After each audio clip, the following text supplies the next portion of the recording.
Hello everybody and welcome to this little video with the Centurion! Rah! Yeah, the Centurion is storming onto the battlefield and I'm here in the new map, the Forge. And I'm just making this little video. It's not a full hero school or anything. It's just a little video to give you guys some tips and tricks for all of you who have the Season Pass out there and who get to play the Centurion a week early before everybody else. So this is going to show you, some things that you can do with him, some stuff about his attacks, and maybe just some tips on how to use him and how to best utilize him. And also, we're going to go a little bit into some of his weaknesses. But do stay tuned for the full hero school if you're interested on the Centurion, which will be available later when he comes out for everybody to play. Enjoy! Alright, one of the things that's really important about the Centurion to know is the quick throw. The quick throw, if we look at the moveset, is done by hitting a light attack and then doing a guard break. So we want to hit the light attack into a guard break. That's the quick throw right there.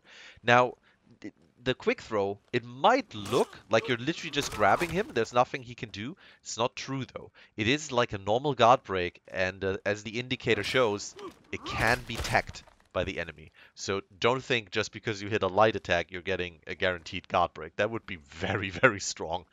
Alright, but what's important about the quick throw is what you can do with it, especially what you can follow up with it. So we do the quick throw, and then we throw him somewhere, and by pressing guard break again, I can do a kick. This is also set in the move list, so this is not like a secret, but it's really, really important to know, because following up with a kick is a very strong setup for combos. Now, do be aware that that kick is not guaranteed. It can be dodged, and it can actually be pretty easily dodged, because it is the same speed as a normal kick. Now then, what's really important though, and now you're wondering like, Klyka, why should I use the quick throw at all? Is because you can't just follow up with a kick. You can follow up with a heavy, and that heavy is guaranteed. So if I do a light into a quick throw, and then immediately heavy, that heavy hits. That heavy is guaranteed. But, and here's the big but, it's only guaranteed if you attack in one of the two directions where the opponent is not blocking directly after you've thrown him. Then it's guaranteed. If you attack them directly where their block is after the throw, then it will be blocked. Interesting thing though, assassins cannot block it at all. We have tried this, an assassin cannot block it at all. So if you get a light attack into a quick throw on an assassin, that's a guaranteed heavy for you. Now we're going to look at something which in the moveset is called Lion's Roar. The Lion's Roar works by hitting with a guard break and doing a light attack 3 times. Now for Peacekeeper players this might sound familiar because it basically works the same as their 3 stabs, only that instead of stabbing, the Centurion, well, he punches. And he punches hard. He punches so hard that Isaac there loses over half of his stamina, which is, pretty strong. So if your opponent is ever down in stamina and you get all 3 of those punches down, not like me, but actually all 3 of those punches, then the stamina of your opponent is probably going to be depleted. Now, a very quick thing for people, I know that some people always had problems with the Peacekeeper's rhythm. What you want to do is, to get it going, is you want to press the light attack again after your previous hit is done. So you do guard break into light attack, wait, light attack, wait, light attack. See, like he pulls back his fist. So the moment he pulls back his fist again, that's when you press light attack. See, like he puts his fist behind his shoulder, and then you got it. But now you're probably wondering, Klyka, why should I ever use this? This does no damage, and I don't really care about putting someone out of stamina. Well, here's the thing. You can actually use this to set up the strongest combo that the Centurion has, which is crazy. You need a wall for it. Which is why we're going to bring poor Isaac over here, which should hopefully work. Wish me luck with this. Alright, so what you want to do is, I'm going to say this before I try and do it, you could do a guard break into 2 Lion Roar hits. You throw Isaac into the wall. You then do a fully charged heavy, which he cannot dodge or parry. You then do a fully charged jab, which he cannot dodge or parry. That knocks him down, and then you do a jump attack. Alright, you guys got all that? Let's see if I can pull it off.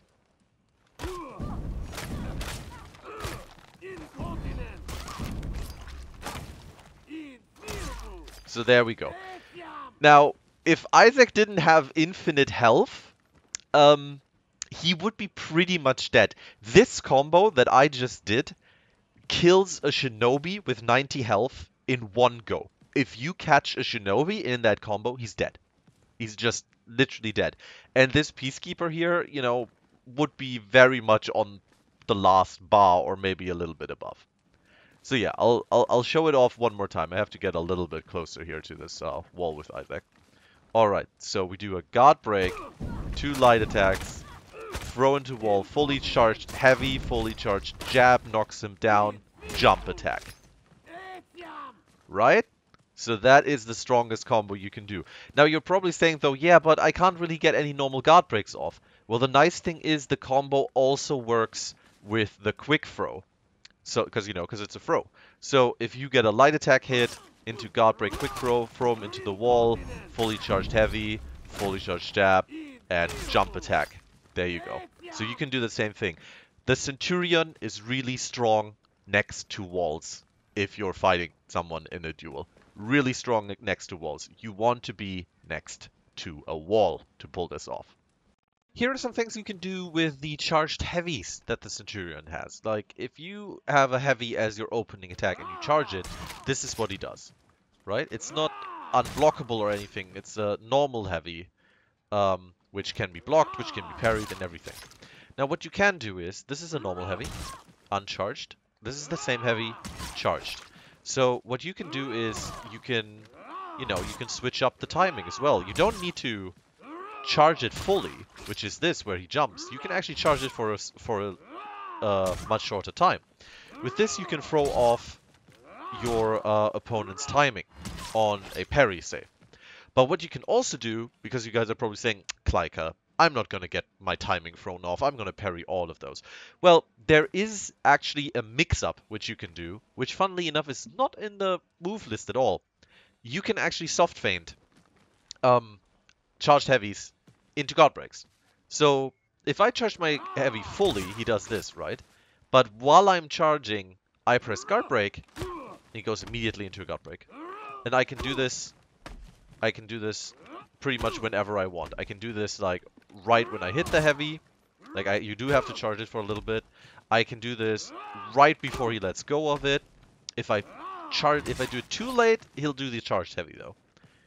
So yeah, so you can directly go into a guard break, and all you have to do is literally just hold your heavy attack and then press guard break. You can do this with any one of the heavy attacks, doesn't matter which side. So that's a nice little mix-up. But of course it's still tackable, which, makes a lot of sense. So you can also feint the charged heavy, by the way, if I get the timing right. There you go. So you can do a proper hard feint. You have to be careful when you do it though. It's if you do it too early, it won't happen. And if you do it too late, it won't happen either. You have to do it just right, as the TV cooks would say. So yeah, that's a little trick. Do try to mix up your heavies to open up the opponent if you can't get a kick in, which very often you will not. So be aware of that. Of course, this is true for every heavy, by the way. So if I, for example, get a kick in and then go for a charged heavy, I can still mix that up into a guard break. Alright, now I want to show off something about the kick of the Centurion, and for that, my good buddy BouseFeenux just joined me. Bouse, thank you very much for taking your time. Yeah. Thanks, man. So he's playing the Kensei here because, we want to show something, because even the Kensei can do something against the Centurion, which a lot of people might be surprised by. But let's start off. So, the kick. Bouse, if you'd let yourself get hit by my kick real quick, I can show that if I get a kick, I get a guaranteed heavy on you. So, you have your guard right now in the top. If I do a kick on you and I attack at the top, doesn't work. You can't block it. This heavy is guaranteed after the kick. Alright, so of course what you can do is you can dodge my kick, because let's be honest, it's not super fast. And if you literally just dodge my kick, I'll be open to a guard break. So I'm gonna do a kick on you, you dodge it, and you go for a guard break. All right? Okay, All right. here comes the kick. Ah, was a little slow there, but It let's was try a little one more time. slow. Yeah, let's Yeah. try one more time. Here comes the kick. And There we go. I can't guard break that. So Baus just got a free guard break on me just for dodging that kick. But here's the thing how the Centurion can counter that. So Baus, I'd like you to dodge and guard break again, and I'll show All how it's right. countered. So here comes the kick. There you go. Nice. Because at the end of a kick, you can literally just press heavy attack, and the Centurion will immediately do a heavy that is so fast that it overrides the guard break of your enemy, and you get a guaranteed hit. So that's pretty cool. But now here's one problem with this, though.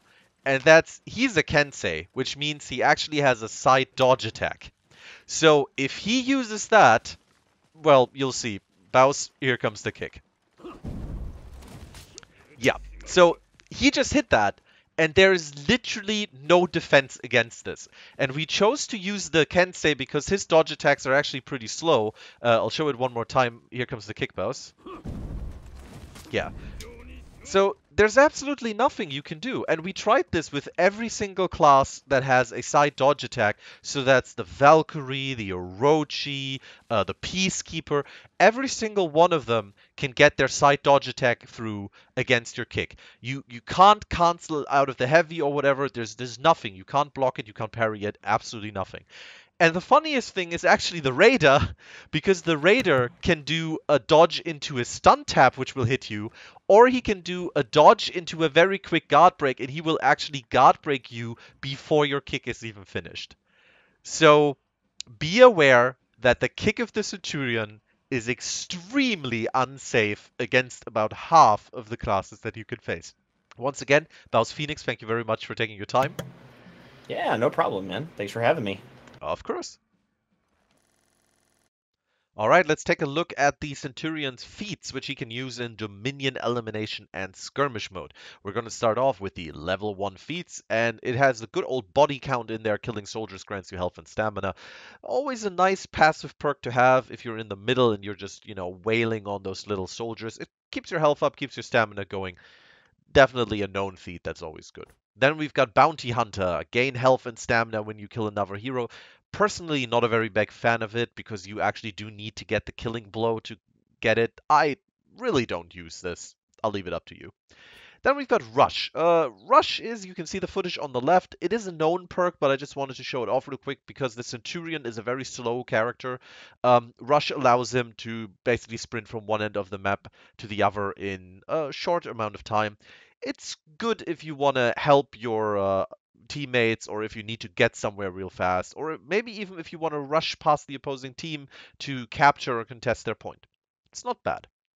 Let's take a look at the level 2 feats, which start with Inspire. Allies and yourself deal more damage, soldiers fight faster. This is also a known perk, nothing new here. It's good for pushing B, and it can be very helpful in a team fight because I feel that the extra damage that you and your allies deal is actually quite significant and can definitely turn the tide. Definitely keep an eye on this one. Then we've got a Centurion only feed, and check out that footage on the left. The Haymaker. Punches, kicks, and throws now deal damage, and boy, they do deal damage. And like, you can kill people with this easily. They do a lot of damage. This is my favorite perk of the Centurion by far. So for me, this is a must take. Obviously, I'll leave it up to you, but take a look at Haymaker. It's fantastic. And then we've got Centurion's March. Once again, footage on the left to show it off to you real quick. You gain unlimited stamina for a short time, which means you can just throw out those zone attacks however you want, clear all of the soldiers on point B. You can go into combos without having to worry about anything. And of course, it also means that your stamina can't be drained, so any attacks of the opponents that would drain your stamina normally are now useless against you. A very strong feat. This is something that I could see being used in Dominion and Skirmish more than say Elimination. But yeah, it's still a hard pick when it comes against Haymaker. But I mean, it's Haymaker. All right, the level 3 feats. We start with Second Wind. Known feat, literally just gives you health back. Always nice to have. Nothing really bad to say about it. The new feat here, the second one, is Pugio, which is the Centurion only one, and you can see the footage on the left. A projectile that deals low damage and traps an enemy for a short time. So basically, you throw a knife into the opponent's leg, and he is then trapped as if he got into, say, a Berserker or Valkyrie trap. It's very nice. It's very good to stop people from running away. It's also good to stop people from attacking, because you can take them out of the fight. Like if they're trying to, for example, go into a 2 versus 1 with you, you can quickly switch to them, throw a knife into their leg, and then go back to your opponent while they can't do anything. And then we've got Sharpened Blade, a known feat. Attacks inflict low damage over time. Basically, your attacks will now do bleed damage. It's nice to have. If you couple it with Haymaker, it actually works really well because Haymaker does damage from punches, kicks, and throws, and then you have Sharpened Blade, which also does bleed damage. So suddenly you do a lot of single target damage. I like that combination a lot. And of course, the level 4 feats, we have the good old Catapult, not much to say about that. Great at taking out multiple enemies, great at finishing off someone, or great to suicide on and take people with you. A wonderful feat. Stalwart Banner, also a known one. For example, the Warden has it. Nearby allies continuously regain health. It's good to set up a safe zone. It's good to help your team win a team fight. It's not my favorite. I don't really pick it, but I could definitely see situations where it's very useful. But now, here comes the new Centurion one. Footage once again on the left. The Phalanx grants a shield to all alive teammates, yourself included. And I've tested this. This is map wide because apparently the Roman Empire extends across the entire map. So if you use this, no matter where your allies are, they will get a full shield. Like their entire health is now a shield on top of it. So you can use this in team fights, obviously, to get yourself an advantage over the enemy team. You can use this to save someone on the other side of the map who's about to die. You can give them a shield. They can then run away or, maybe turn the tide. It is a fantastic feat. And so far, from what I've played with the Centurion, this was a must pick for me. Like, I just loved it. The cooldown is pretty long on it, so do watch out when you use it. But I would pick it. I love it. It's fantastic. And for the end of the video, here's some highlights from a Dominion match which I played against bots in the early access version, which I got access to from Ubisoft. Thank you once again to Ubisoft for giving me that access. It's absolutely amazing. I'm blown away by that kind of support. And I hope you guys are looking forward to playing the Centurion and are playing the Centurion because he's a really, really fun class. So hopefully you learned a little bit from this and you're looking forward to the full Hero School, which will be coming out in the future, where a teacher who has spent a lot more time with the Centurion than I have will tell us all of his dirty secrets so we can bring the might of Rome to our enemies. Enjoy and see you next time.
You lost Zone C.